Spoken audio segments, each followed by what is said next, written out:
أعمالنا من يهده الله فلا مضل له ومن يضلله فلا هادي له ونشهد أن لا إله إلا الله وحده لا شريك له ونشهد أن محمدًا عبده ورسوله. عباد الله، اعلموا أن أصدق الحديث كتاب الله تعالى، وخير الهدي هدي محمد صلى الله عليه وسلم، وشر الأمور محدثاتها، وكل محدثة بدعة، وكل بدعة ضلالة، وكل ضلالة في النار. فيقول الله تبارك وتعالى في محكم تنزيله بعد أعوذ بالله من الشيطان الرجيم: يا أيها الذين آمنوا اتقوا الله حق تقاته ولا تموتن إلا وأنتم مسلمون. يا أيها الناس اتقوا ربكم الذي خلقكم من نفس واحدة وخلق منها زوجها وبث منهما رجالا كثيرا ونساء، واتقوا الله الذي تساءلون به والأرحام إن الله كان عليكم رقيبا. يا أيها الذين آمنوا اتقوا الله وقولوا قولا سديدا يصلح لكم أعمالكم ويغفر لكم ذنوبكم، ومن يطع الله ورسوله فقد فاز فوزا عظيما.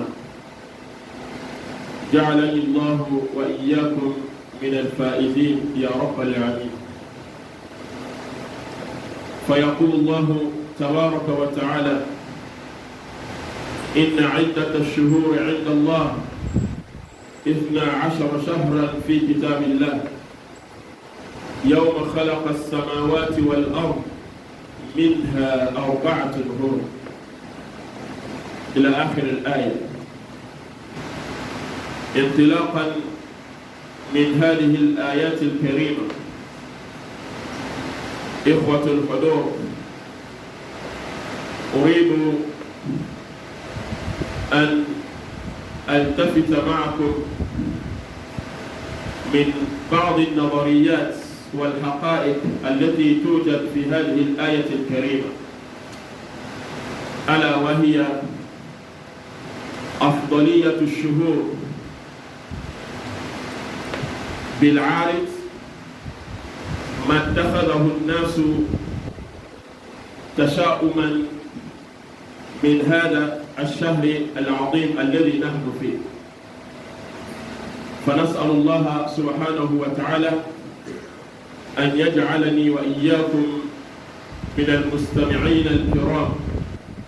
من المستمعين فيتبعون أحسن. الحمد لله. سلامو أمي ألفو كعلا والمالو أنيا لو كفو على لي مسامي أي كلمة أكا مسياكو فلانا تلا مسامي أيوة أني كلياني كتا مسامي ني فلانا بلا ألالا yire magusa ifne ala doya ala katiska ho do o masaba no ya ala subhanahu wa ta'ala alele ko aka korona bakono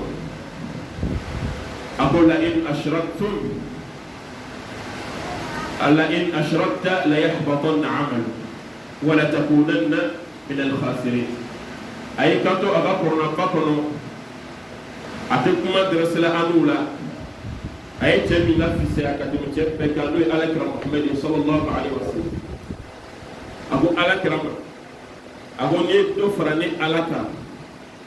ako iye baranyman fefe ke ika ɲɛnamaya kono ako ni Allahu Taala be baranyman bɛɛ lajɛlen do kɔgɔ kɔnɔ o ye alakira sallallahu alaihi wasallam kuma tɛ anu tɔw ma o de kosɔn filankafoya an bɛ Allahu Taala dali Ala k'an kisi ka bɔ a ma i b'i ka ko bɛɛ kɛ mais i b'i jija i bɛ Ala kelen bato o de ka di Ala ye donc an bɛ seereya o Ala subhanahu wa ta'ala ka keleya kan sabu ale ni masa ye masa min ani keleya de ka kan ka an tuma o kan Ala mun kɛra silama o tɛmɛnen kɔfɛ an ko an bɛ seereya Alakira Muhammad sallallahu alaihi wa sallam a ka tiliya kan a n'a ka nabiɲuman kan a n'a ka jɔnya kan sabu Alakira ye ciden nabiɲuman ni Allahu Taala fana ka jɔn ye o b'a yira k'a fɔ i ka Alakira mankutu ka se degré la degré min n'a fanga ka bon a tɛ se ka se Allahu Taala yɔrɔ Allahu Taala mankutu danna yɔrɔ min na Alakira tɛ se ka se yen sabula innama huwa basharun mithluna Alakira ye fasikɔrɔtigi le i n'a fɔ anw bɛ cogo min na walakin hunaka ba'du al-afdaliyya mayyazahu Allahu bihi Allahu Taala ka fisamaniya dɔ bila Alakira kan sallallahu alaihi wa sallam ni a m'o bila an adamadenw o yɔrɔ la an bɛ seereya o kan k'a fɔ Ala ka ciden de Ala ka nabi ɲuman de Ala ka jɔn o tɛmɛnen kɔfɛ silamɛw an bɛ dugawu kɛ Alakira ka sahaba ɲumanw ye sahaba n'u ye Alakira dɛmɛ sallallahu alaihi wa sallam ka silamɛya cɛci ka tu tigɛ fo kana se anw ma n'i y'a jateminɛ silamɛya daminɛna Maka kɔnɔ Alakira fatuli kɔfɛ a tun ma se dugu caman na i bɛ taa sɔrɔ a tun sera Egypte Éthiopie o n'a ɲɔgɔnnaw mais a tun ma se anw ma yan fɔlɔ jɔnniw de kɛra sababu ye ka silamɛya ladon an fɛ yan ka se dunuya fan bɛɛ la o de Alakira ka sahaba ɲumanw ye ridwanullahi alayhim Allahu Taala ka jɛn o bɛɛ lajɛlen ma o sahaba ɲuman ninnu an bɛ dugawu k'o ye an bɛ Allahu Taala dali k'Ala hinɛ o bɛɛ lajɛlen na Ala m'o kɛla silamɛw alhamdulillah an ye ɲɔgɔn sɔrɔ yan bi tuguni Allahu Taala ka jɛ o kɔfɛ an ye ɲɔgɔn sɔrɔ ayiwa minbaru kelen kɛ yan Allahu Taala ka latigɛ kɔfɛ an bɛna ɲɔgɔn baro fɛn ɲuman kan an bɛna ɲɔgɔn baro mawudu kan mawudu min tuma dɔ la a nafa ka bon tuma dɔ la adamaden i bɛ ko dɔ kɛ i t'a lɔn k'i bɛ kojugu kɛla mais n'a ɲɛfɔli i ɲɛna i b'a ye alhamdulilayi i b'i yɛrɛ ressaisi rapidement i b'a lɔn k'a fɔ ko vraiment n tun bɛ min kɛla c'était pas bon alhamdulilayi o tɛ dɔ wɛrɛ ye Allahu Taala ka adamadenw bonya ni miiriya ye o miiriya ye jumɛn ye ni arabuw ko ma ko al-fiqh o miiriya a ye cidenw ci ka na aw ma ciden ninnu o bɛɛ lajɛlen k'o seko kɛ fo kana a kun cɛ Alakira Muhammad sallallahu alaihi wa sallam Alakira kun kɛra ciden ye a ye kumana fɛn bɛɛ kan fo n'a sɔrɔla ile min ma de ka fɛn jumɛn fɛn tɛ Alakira ma kuma min kan sallallahu alaihi wa sallam a kumana a ye silamɛw orienté silamɛw kan ka baara kɛ cogo min na diinɛ kɔnɔ a ye fɛn dɔw bila en place sépassement dɔw bila en place lɔnkɛbagaw nana olu nana o tɔ développer mun kosɔn an bɛ se ka nafa caman sɔrɔ diinɛ min kɔnɔ o fɛnw ye jumɛn ye yanni an bɛna se fɛnw ma an b'a yira silamɛw la yanni bɛ se fɛn tɔgɔla ma miiriya dɔw bɛ yen fo olu ye sabati i la fɔlɔ n'olu sabatili la an b'a fɔ ko alhamdulillah i bɛ se ka sira ɲuman sɔrɔ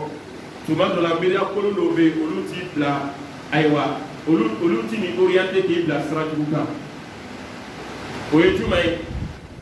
an b'a fɔ ma ko al-aqida ni tubabuw ko ma ko dogmatisme ni ka jateminɛ kɛ o akida nin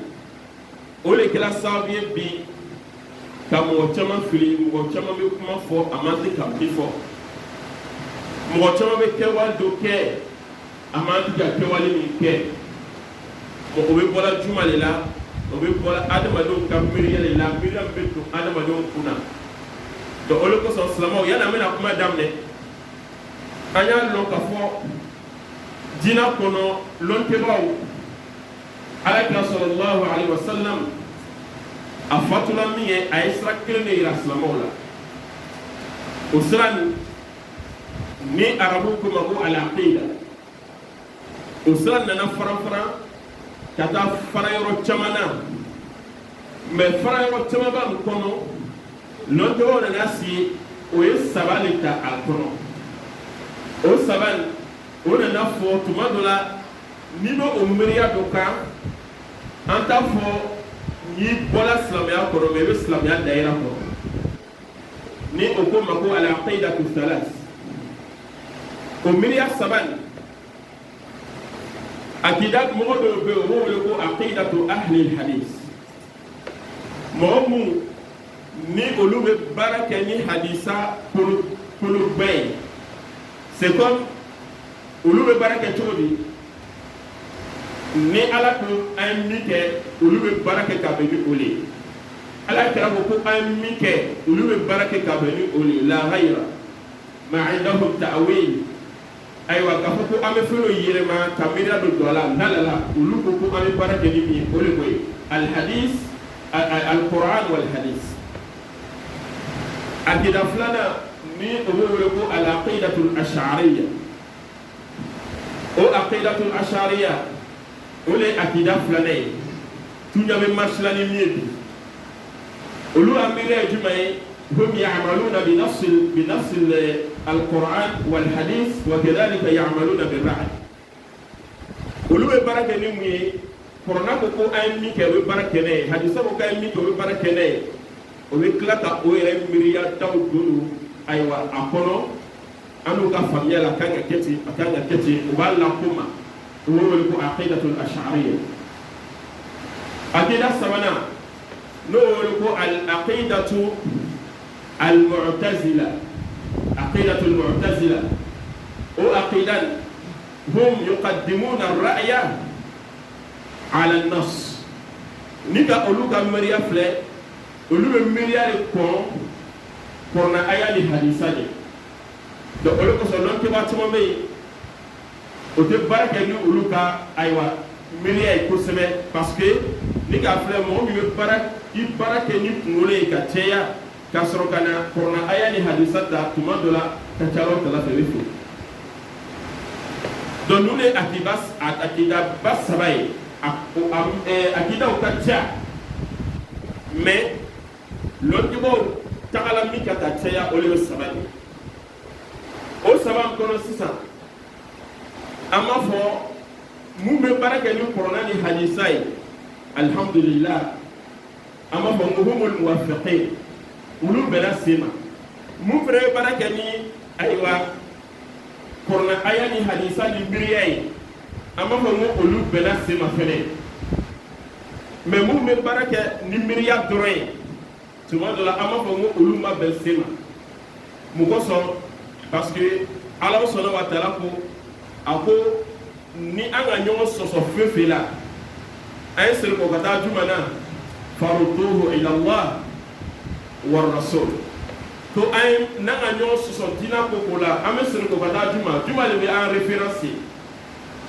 meilleure référence c'est quoi? C'est le Coran ou puis hadith du prophète Muhammad sallallahu alayhi wa sallam o le référence baye donc an bɛ segin kɔ ka na o le la donc ni segin kɔ la ka na o la olu ka min fɔ ye baara kɛ n'o ye o kɔnɔna na sisan tellement que o akida cɛnni minnu nana cɛya farafinna walima arabula walima farajɛla walima dunuya yɛrɛ bɛɛ kɔnɔ o nana miiriya kolon dɔw bila k'a kɛ komi akida de bɛ ka sabati adamadenw kunna ni o waati sera i b'a ye a bɛ bɛɛ lajɛlen kunna ko o kan ka kɛ ten walima bɛɛ lajɛlen bɛ fɛn tɔgɔ tranché k'a bɛ ten i b'a jateminɛ an bɛ kalo jumɛn de la an tɛ sɔfari de la nin ya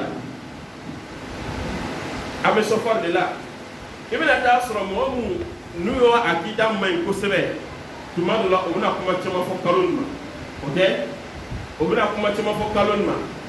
n'ala ma farati yɛrɛ ayiwa ko dɔw bɛ yen u tɛ sɔn k'o kɛ kalo nin kɔnɔ i n'a fɔ an da bɛna sabati o kan inshallah donc silamɛw ni ka ninnu saba lɔ mɛ ne kɔni bɛna min f'i ɲɛna bi jumaluba nin na i b'i jija i bɛ baara kɛ ka bɛn mɔgɔ mun bɛ baara kɛ ni Alahu Taala ka kuranɛ ye ani hadisa ye i b'i bolo kɛ o la kosɛbɛ tuma dɔ la k'i bɛna fili a ka gɛlɛn k'i bɛ fili Ala ka bɛn sɔn a ma donc ni k'o yɔrɔ faamu i y'a lɔn k'a fɔ o kɔnɔna na sisan an bɛ fɛ ka kuma juma kan parce que an bɛ nana mawudu ta akida mawudu de o ye mawudu juma de ye at-tasha'um bi sifati al-amma ni tubabu ko ma ko pessimisme mɔgɔ dɔw bɛ yen olu bɛ akida o ya miiriya la fɛn bɛɛ ye pessimiste de ye c'est comme fɛn bɛɛ fihi tasha'um kullu shay'in fihi tasha'um olu y'a fɛn bɛɛ lajɛlen miiriya bɛɛ lajɛlen ayiwa o b'a fɔ ko nɔrɔ bɛ fɛn bɛɛ la i bɛ kuma faamuya la parce que n'a fɔra ko pessimisme walima tasha'um laɲini jumɛn de b'a la i bɛ taa sɔrɔ laɲini min b'a la miiriya kɔrɔ ni fan ka bon a la ka tɛmɛ miiriya ɲuman kan an bɛ kuma faamuya la kosɛbɛ miiriya kɔrɔ ni fan ka bon kotɔgɔla la ka tɛmɛ miiriya ɲuman kan o de kosɔn lɔntɛbaw k'a yira k'a fɔ ko at-tasha'um yamilu aksar ila tarkis على الجانب المظلم لموقف أو هدف ما أو توقع نتيجة سلبية أو عدم وجود أمل في المستقبل نيجا بقول تشاؤم فورة توي ولا فند مينا دولة بتوكاجي أدم أدم كنا أكيد أبور ما وبعد السلام يا كنا كم وبعد أدم أدي أباركنا ومريان وما منيرة أدم أدونا وبايرة أدم أدونا كفو ni lola ni kan ni ka baara kɛ ni nin ye silamɛya bolo ma a résultat de bɛ nin walima ni ka nin to yen a résultat de bɛ nin mais i bɛ taa sɔrɔ a yɔrɔ min ka jugu adamaden ma o de ka ciya ka tɛmɛ a nafa kan c'est comme toujours ça donne des résultats négatifs a bɛ résultat négatif de di waati bɛɛ a tɛ positif di jamais. Tabou le comme on appelle optimisme ou pessimisme. Mais optimisme, allez miria kakisa. Khalibanma allez tabo here chamaka. Mais côté donne, Khalibanma allez tabo kutu le kakatiara kakisika bonga. Ni donc a fait adamade quelqu'un qui est pessimiste. Ni ka jatimine ke allez ka ko bela jeni. Avec ta wolo kunchamana ina fo loni asunu ka yira cogo min na an bɛ lɔnni waati min kɔnɔ nin ye olu k'a yira k'a fɔ ko mɔgɔ fɛn fɛn n'i bɛ miiriya kɔnɔ bila i yɛrɛ kɔnɔ waati bɛɛ ghaliban ma a bɛ wolo ko damadama na i b'a ye a fɔlɔ ye jumɛn ye a ta'arrud lil-ikti'ab da'iman الشخص الذي يكون فيه التشاؤم دائما يتعرض على الاكتئاب mɔgɔ fɛn fɛn waati bɛɛ miiriya kolo de bɛ k'ale kunna i y'a dɔn k'a fɔ ko i bɛ n'i yɛrɛ bila problème na a problème dɔ ye jumɛn ye i n'a fɔ dɔgɔtɔrɔw k'a yira k'a fɔ ko mɔgɔ fɛn fɛn si c'est comme ça i bɛ taa sɔrɔ i bɛ ye ayiwa waati bɛɛ ele dusukun de bɛ siran siranya bɛ kɛ dusukun na parce que siranya bɛ kɛ dusukun na cogo di masala n'a fɔla ko na ile mɔgɔ min ka furu kɛ kalo nin kɔnɔ masala ko furu tɛ ɲa examen misaliya dɔ le di ko ni ile mɔgɔ min bɛ ya furu kɛ sɔfari kalo kɔnɔ ko furu tɛ ɲa juma de bɛ na i kɔnɔ donc a bɛ k'i kɔnɔ waati bɛɛ est ce que ni ka furu kɛ furu tɔgɔ bɛ na ɲa le fait que adamaden miiriya bɛ kuma ɲɛ ka kojugu jigin i kɔnɔ tuma dɔ la sitina bɛna don a kɔnɔ ka ko tɔgɔ la kɛ donc a bɛna wolo juma la a bɛ wolo ni siranjɛ i bɛ waati bɛɛ i bɛ siran waati bɛɛ i bɛ siran donc n'i bɛ to ka siran a bɛ mun de bila adamaden na a bɛ bana dɔ bila i dusukun na o bana n'ala ma farati tuma dɔ la ayiwa ni ye cɛkɔrɔba lamɔgɔ ye ni a jatigɛso donna ni sɔrɔ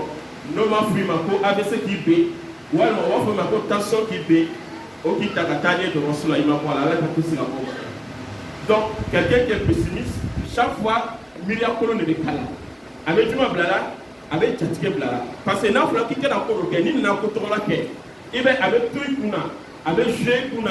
a bɛ miiriya kolon ta ka bila i kunna tuma dɔ la a bɛna kɛ sababu ye k'i bila ko la i tun tɛ fɛ ka ko min kɛ Ala ka kisi ka bɔ masalan i n'a fɔ yɔrɔ dɔw la u b'a fɔ masalan ko numu olu tɛ furu filaw ma o tɛ ko numu tɛ furu filaw ma donc i ka dɔn fɛn dɔ de bɛ c'est ancré dans nos cerveaux donc a bɛ mɔgɔ miiriya kɔnɔ de k'a fɔ ko non que c'est comme ça mais ko ka numu tɛ furu filaw ma est-ce que abiyan numu le ko bɛ wa ah abiyan filaw le ko bɛ wa tuma dɔ la o b'o miiriyaw don mɔgɔw kunna min ye donc famille kɔnɔ u b'a fɔ ko non ni furula numu ma fila cɛ i furula numu ma walima n'i ka numu furu k'i bɛ ye ayiwa kuya ko bɛɛ bɛ tiɲɛ walima a bɛ kɛ sababu ye k'i bɔ adamadenya yɛrɛ kɔnɔ pewu donc o miiriya bɛ t'i le kɔnɔ ni min nana numuden dɔ furu i ni fila cɛ nana numuden dɔ furu le fait k'a b'i kɔnɔ ko an ma ti ka numu furu an ma ti ka numu furu o sɔnya bɛ to ka na i kɔnɔ a bɛ to ka na miiriya kolon bɛ na a bɛ na a bɛ mun kɛ a bɛ wolo juma la sɔnya bɛ commencer ka na i la ni sɔnya nana i la i bɛ sitana a bɛna fanga sɔrɔ i kan i bɛ ni a bɛna bana dɔ installer i dusukun na o bana nin de bɛ u b'a fɔ o ma ko stress ni o stress nana i la i bɛ ni ko tɔgɔ kɛla dɔrɔn i ja bɛ tigɛ ni ka kuma tɔgɔ mɛn i ja bɛ tigɛ ni ka kuma tɔgɔ mɛn i ja bɛ tigɛ foyi t'o kɛ dɛ si tu es trop pessimiste là o de b'a kɛ Ala k'an kisi ka bɔ donc o de kosɔn silamɛya ko i yɛrɛ yɔrɔ ma jan ka bɔ a ma mun ne b'a kɛ a bɛna bana dɔ bila i la bana min n'a bɛ kɛ sababu ye k'i tiɲɛ n'a bɛ kɛ sababu ye ayiwa k'i lase saya ma joona o de kosɔn n'i ka jate minɛ mɔgɔ fɛn fɛn n'a bɛ miiri kosɛbɛ waati bɛɛ miiriya kolon de bɛ na ale dusukun na a miiriya la n'i ka jate minɛ i bɛ taa sɔrɔ a tigilamɔgɔ ni tension bana t'a la dusukunna bana b'a la walima waati bɛɛ a y'a tension bɛ monter n'a ma yɛrɛ 18 degré a bɛ taa fɔ 21 degré mun de b'o kɛ miiriya donc o de kosɔn a bɛ fɔ mɔgɔ ma ni tension ka mɔgɔ min bɛ yen walima AVC ka mɔgɔ min bɛ yen o b'a fɔ ma ko a kana appel lamɛn o kana nouvelle kolon fɔ a ɲɛna ayiwa o kana kuma fɔ a ɲɛna kuma bɛ kɛ sababu ye ka a dusu tigɛ parce que fɛn dɔ de bɛ c'est relié à nos cerveaux parce que ni fɛn min relié la i cerveau la kaban tuma dɔ la jeli de bɛ monter o ni ɲɔgɔn cɛ donc ni jatigɛ kojugu dɔ nana i la n'a i jeli yɛlɛla ka monter a bɛ na i cerveau la n'a nana i cerveau la a bɛ mun kɛ a bɛ détruire Ala ka kisi ka bɔ donc pour ne pas que o b'i sɔrɔ a ko i kana ko ye Ala k'an bɛ sɔn a ma o ye a fɔlɔ ye a filanan ye jumɛn ye lɔntibaw k'a yira ko mɔgɔ min ayiwa n'i bɛ tasawumu bila i kunna ka caya k'a bɛ kɛ sababu ye ayiwa ka bana kolon dɔw s'i ma bana min i sigi tɛ ni min ye i n'a fɔ o ko a bɛ daminɛ jɔn ma cɛkɔrɔba mun n'o sera san 50 ka yɛlɛ san 50 walima san 60 ni kɔ o ko i kana to ka miiriya kolonw fɔ cɛkɔrɔba tɔgɔ ɲɛnɛ a bɛna kɛ sababu ye ayiwa ka bana dɔ bila la bana min a sa waati ma se ma a bɛna sa joona o de kosɔn n'i ka jateminɛ kɛ an y'a fɔ ye o kɔnɔ i bɛ taa sɔrɔ cɛw de bɛ sa joona ka tɛmɛ musow kan dɔ wɛrɛ tɛ dɛ parce que cɛkɔrɔba bɛ miiriya kolon mun bila a yɛrɛ kɔnɔ cɛkɔrɔba bɛ to ka nouvelle kolon min lamɛn ka caya o de bɛ kɛ sababu ye ka cɛkɔrɔba sa joona ka musow to olu kɔrɔ farafinna o de ka ca i bɛna lu ta lu 100 k'a fɔ ko cɛ min bɛ yen n'a facɛ ma sa walima mɔgɔ min bɛ yen o faw ma sa peut-être a tɛ tɛmɛ olu 10 kan sinon i bɛ taa sɔrɔ bɛɛ facɛ sara mais bamuso bɛ so kɔnɔ yen mun de b'o kɛ stress donc fo dɔ tɛ na ni stress ye o de ye i bɛ to ka nɔrɔ kolon min bila i yɛrɛ kunna o de bɛ na ni olu bɛɛ lajɛlen ye Ala k'an kisi ka bɔ nin bɛɛ lajɛlen ma an bɛ Ala subahana wa taala deli silamɛya faamuya k'o di an bɛɛ lajɛlen ma Ala m'o kɛra donc silamɛw an ka bi mɔdu yɛrɛ ye jumɛn ye mɔdu min ye an ka mɔdu min ta ayiwa k'a fɔ k'an bɛna silamɛw lafaamuya la o de an bɛ sahuru min na an bɛ kalo min na n'o b'a fɔ ma ko sahuru sɔfa Ala taala ko kuranɛ kɔnɔ a ko inna iddata shuhuri inda Allah 12 shahran fi kitabillah yawma khalaqa as-samawati wal ard minha arba'atun hurum ala subhanahu wa ta'ala ko ako ale ala talafe aka jatiya min di anu adabadoma ka fo ko ale be jatiya kelama ka be aywa dunya shade ni dunya yeremama ako kalu tan salbe ale ala talamu amma fo ko kalu tan kelene ako kalu tan anifla do o bayi ako kalu tan flan kono kalu ma ba kono sofar kalu ba kono do ni le mo mi ka sofar kalu bala o yi kuwe ala mo fiye de ala ko kalo tan me ale ala buru woni kalo joli kalo ta anifla kalo tan flan kono ay kalo nani ka kono ayo ke loro makalo yi o loro makalo nu o dila mun ko so o dila le mun ko so wati na slamo tu me keleke arabo tu me kelo ke ka o yo o le reposer o kalo kono o loro makalo yi o loro makalo nu ko angana ko ju ka kono ay ala bato kono ayo anya tahiju ka kono anya islamaya ko ka kono to o bola le ko islama ma ko ga bonisi mo o tayira ko ko kalo to mai ala o tala ko kalo tan flani mena o kalo tan flan kono sisa ni le mo mi na sofaru bala ka fo ira kono ko sofaru e kalo li noro tu kalo li o ya problem be ala o tala ko ako angana tu jahiliya mo ko folo arabu tu me munike ni safar kalo tun bɔra i n'a fɔ a bɔra cogo min na o tun bɛ mun kɛ safar kalo daminɛ o tun bɛ kojugu bɛɛ lajɛlen kɛ fo ka taa se a laban ma ni lo min na safar kalo bɛ na ban c'est comme la veille o tun bɛ mun kɛ o tun bɛ donokɔrɔ dɔw minɛ k'a faga n'o ka donokɔrɔ dɔw minɛ k'a faga o b'a fɔ de ko alhamdulillah ko safaro nɔrɔ bɔra an kan c'est comme o ye ko bannen o tun b'o de permettre o kalo la ko jugu tɛ o tun tɛ min kɛ mɛ mun de tun b'o kɔnɔ ko nɔrɔ kalo le i bɛ taa sɔrɔ fɛn caman bɛ yen o tun b'a kɛ kalo tɔw la mɛ ni sofaro tun donna o tun t'a kɛ tuguni i n'a fɔ a b'an fɛ farafinna cogo min na ani ka jateminɛ kɛ mɔgɔ min bɛ jateminɛ kɛ i bɛna taa sɔrɔ misiriw la furu tɛna siri tuguni ayiwa yɔrɔ caman bɛ yen Côte d'Ivoire yɛrɛ bɛɛ kalo ni bɔra kɔni mɔgɔ si tɛna sɔn k'a den ka furu siri ni ka fɔ mɔgɔ fɛ ma ko a ye na furu siri kalo na a b'a fɔ k'i y'a to ni kalo banna k'an to ayiwa tɔma kalo la n'o ye mawuludi kalo ye ko an y'a to n'o sera an bɛna sɔrɔ ka furu siri mun kosɔn parce que o miiriya de bɛ mɔgɔw kɔnɔ sinon an bɛ min fɔ mɔgɔw ɲɛna i k'i y'a akida tiɲɛ ni miiriya ninnu ye parce que ni k'i ka akida tiɲɛ ni ala tala nana kɛ i nana i denmuso dɔ furu nin kalo kɔnɔ walima i nana i ka ko sɛbɛn dɔ kɛ nin kalo kɔnɔ a bɛna k'i kɔnɔ toujours ko kalo nin man ɲi e ne ni jɔn de bɛnna o la ko kalo man ɲi ala de k'a f'i ɲɛna ko kalo man ɲi ala kɛra de k'a f'i ɲɛna ko kalo man ɲi la kalo bɛɛ kɛ ɲi ni kalo man ɲi c'est que i ma kɛ a dumuni kɛ kalo na kɛ ni kalo man ɲi yɛlɛ ka sunɔgɔ dɔrɔn bon na kana bɔ kana taa wari ɲini parce que a man ɲi i bɛna wari fɛn fɛn sɔrɔ a kɔnɔ c'est que mɔgɔ b'a bɛɛ kɔnɔ ala k'an kisi ka bɔ miiriya kɔnɔ ma astaghfirullah li wa lakum wa li sa'iril muslimina min kulli dam fastaghfiruhu innahu huwal ghafurur rahim.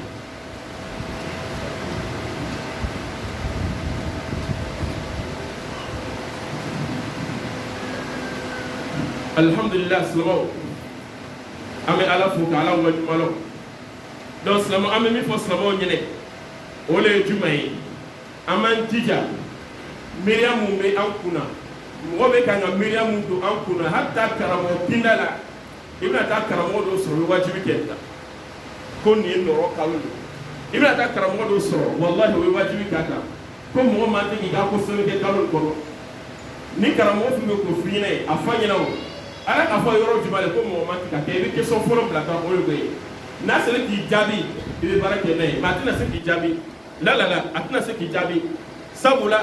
ni ka kurana aya filɛ kurana aya c'est clair et net kurana aya kolo ko kalo 12 de bɛ ala bolo ala b'a fɔ ko kalo 11 n'a sɔrɔ kalo 1 tun bɛ ala tun bɛna fɔ wallahi o de kosɔn ala kira fana tun bɛna fɔ an ɲɛna sallallahu alaihi wa sallam parce que ni ka jateminɛ kɛ lɔnni de b'a fɔ ma ko usul al-fiqh هناك قاعدة تقول لا يجوز تأخير البيان في وقت الحاجة لا يجوز تأخير البيان في وقت الحاجة واتب ناس لما بزمن فين ولا نيلي كلاس نيلي كودو إمو فصل لما ونيني سلام يلا وتبعو على كنا صلى الله عليه وسلم على كنا فنكم تسون أبدا نقولوا بمن نقولا أتمنى فنيني mais ala kɛra ka mɔgɔw gbɛnɛ ka bɔ a ma a nana hadisa dɔ la ala kɛra ko sallallahu alaihi wa sallam أقول لا عدوى ولا طيرة ولا هامة ولا صفر على رب صلى الله عليه وسلم أقول أيوة موبك عن نورك من نفو نور وبك عن نورك من كي أيوة كبني كالو نيني أقول أكما تشين كم وشيكنا باركني أقول صفر كو أكما تشين كفوكو نورك كالو نا لا نورك كالو لا nigo noro be kalo la c'est que noro be irele la ime jatem na boroma folo mo tu metu ka kuma to pratique fo anana ke sabiye aywa ni mo do be no be na voyage ke basalan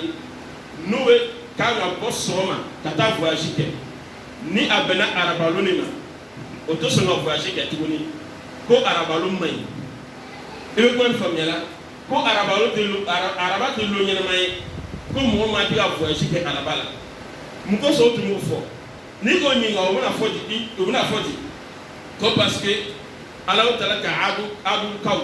fa amma aadun fa uhliku bi taghiya annabi min be na to ko aat alayka mo alors ko o halaki arabalo do le fait ko le fait que lu halaki la arabalo fait ni ki ga ko sebe ke o araba ko le na ala be siki halaki ala ni ile be lo lawa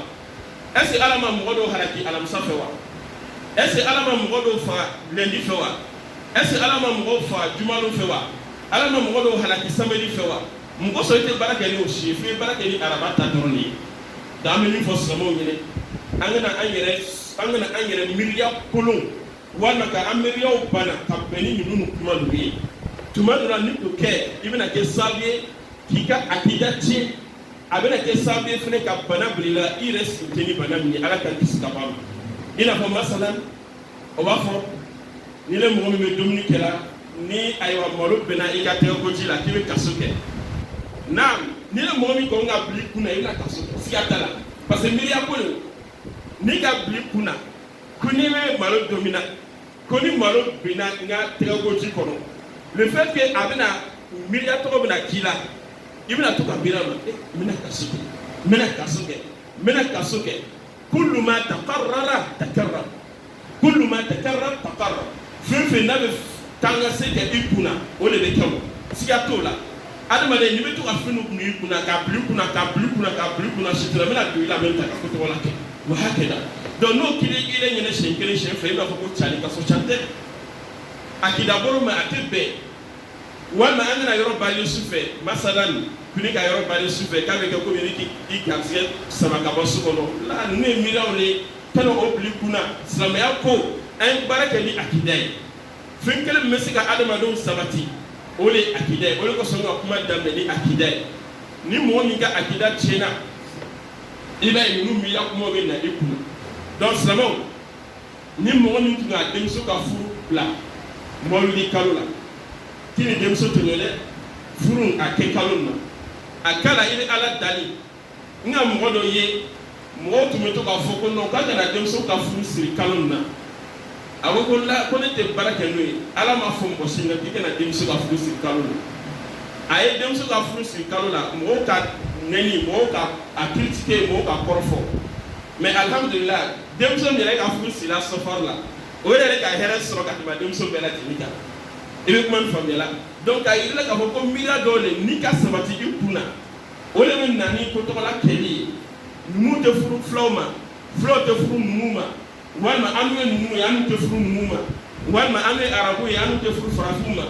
walima an ye marakaw ye anw tɛ di siya wɛrɛ ma ainsi de suite ninnu ye ko le ye silamɛw an ye tɛmɛ ninnu kan an y'a bila an yɛrɛ kɔnɔ k'a fɔ ko Alahu Taala ka adamadenw dan ko bele jeni ke kele mo si kana aywa waati do taka waati neni walma ka miliya ko taka bla waati la parce que ala kara ko sallallahu alaihi wasallam ala kara ko la tasubbu dahra fa inna Allah huwa ad-dahr ako angana waatu neni parce que ni le ko safaru kalo may noro kalo le est-ce ka kalo le neni wa e ma kalo neni kene ka kalo nda ala te e ka ala le neni ni le mo min ko ne ma ti ka ni keni waati la ima o ne no ika ara le basala le pada to ole ko so ala kira ko an na to ka kuma kunun fo a bi sanyi ni telo la de ne sanyi su male ni sanyi sugu jumɛn de k'a daminɛ sɔgɔma fo su fɛ n'i ko sanyi sugu jumɛn de n'i ma sanyi nɛnɛ i ka jɔnni de ala jɔnni bɛ sanyi nɛnɛ ɛni sanyi bɛ nɛnɛ a yɛrɛ ma wa la ala de bɛ sanyi la donc kuma dɔw bɛ yen an bɛ to k'a fɔ maa an t'a dɔn ko kojugu de donc an b'an jija an b'an yɛrɛ yɔrɔ ma jan ka bɔ ninnu bɛɛ lajɛlen ma o de kosɔn ala kira ko sallallahu alaihi wasallam a ko mɔgɔ fɛn fɛn ayiwa n'i bɛ fɛ ka don arijinɛ kɔnɔ joona i b'i jija i bɛ akida la sabati ni k'i ka akida la sabati alhamdulillah ala ta'ala fana bɛ a bolo sigi i kɔrɔ joona i ka arijinɛ donko bɛ teliya o de kosɔn ni saya nana mɔgɔ ma n'a sɔrɔla a tigilamɔgɔ na a akida ka ɲi wallahi ala ta'ala b'a ka ko bɛɛ lajɛlen nɔgɔya mais n'i ye akida man ɲi i y'a lɔn k'a fɔ ko ba de b'i bolo ala ta'ala fana tɛ sɔn o ma inna allaha la yarda an yushrika bihi wa inna allaha la yaghfiru an yushraka bihi wa yaghfiru ma duna dhalika liman yasha ala ta'ala bɛ yafa mɔgɔ ma mɔgɔ min i ka fɛn wɛrɛ min bato ayiwa a bɛ yafa mɔgɔ ma mɔgɔ min ayiwa n'i ma fɛn wɛrɛ bato ka fara ala ta'ala kan mais n'i ye fɛn wɛrɛ bato ka fara ala subhanahu wa ta'ala kan ala ta'ala ko k'a tɛ yafa i ma dɛ la yaghfir a tɛ yafa abadan donc o de kosɔn silamɛw ni dɔ ka akida tiɲɛna a ka ko min kan ka filankafoya de kɛ ala ka kisi ka bɔ a ma donc ni mɔgɔ fɛn fɛn ni miiriya tɔgɔ b'i kɔnɔ i bɛ jija i b'a bɔ i kɔnɔ ala kira ko sallallahu alaihi wasallam a ko ni ne mɔgɔ min dala nin ko sugu ninnu la a kɛra ko min ka filankafoya kɛ ala ta'ala la ala ka kisi ka bɔ a ma mɔgɔ mun tɛ voyage kɛ arabalon i jija i ye voyage bi ka programme kɛ arabalon mɔgɔ mun tɛ furu siri kalo na i bɛ jija i bɛ furu siri kalo na parce que n'i ko k'i tɛ furu siri kalo na ko parce que ko furu ye ko ba de i bɛ jija i kana taa lɔgɔfɛ fana la kalo na i kana taa wari ɲini kalo na i bɛ la so kɔnɔ ni kalo bana waati min na i bɛ sɔrɔ ka taa wari ɲini wa hakɛda a jaabi de b'o ye donc ala k'an kisi ka bɔ o ma an bɛ ala sɔnna wa taala dali an bɛ silamɛya min kɔnɔ nin ka faamuya di an bɛɛ lajɛlen ma ala m'o kɛla silamɛya ka kɔrɔta ala m'o kɛla kalo barika k'a latigɛ an bɛɛ lajɛlen ala m'o kɛla kalo sutura ka di an bɛɛ lajɛlen ma ala m'o kɛla miiriya kolon min bɛ silamɛw la an bɛ ala sɔnna wa taala dali ka silamɛw la tubi ka bɔ o ma ala m'o kɛla an bɛ ala sɔnna wa taala dali ayiwa hɛrɛ fɛn fɛn bɛ ala ta'ala bolo ka bɛn ni kalo nin ka ɲɛsin an ma ala m'o kɛla ka ɲɛsin an ma ala m'o kɛla silamɛya ko di an ma ala m'o kɛla labanko ɲuman ko latigɛ an bɛɛ lajɛlen ala m'o kɛla sini kɛnɛya ko di an bɛɛ lajɛlen ma ala m'o kɛla ربنا تقبل منا انك انت السميع العليم وتب علينا يا مولانا انك انت التواب الرحيم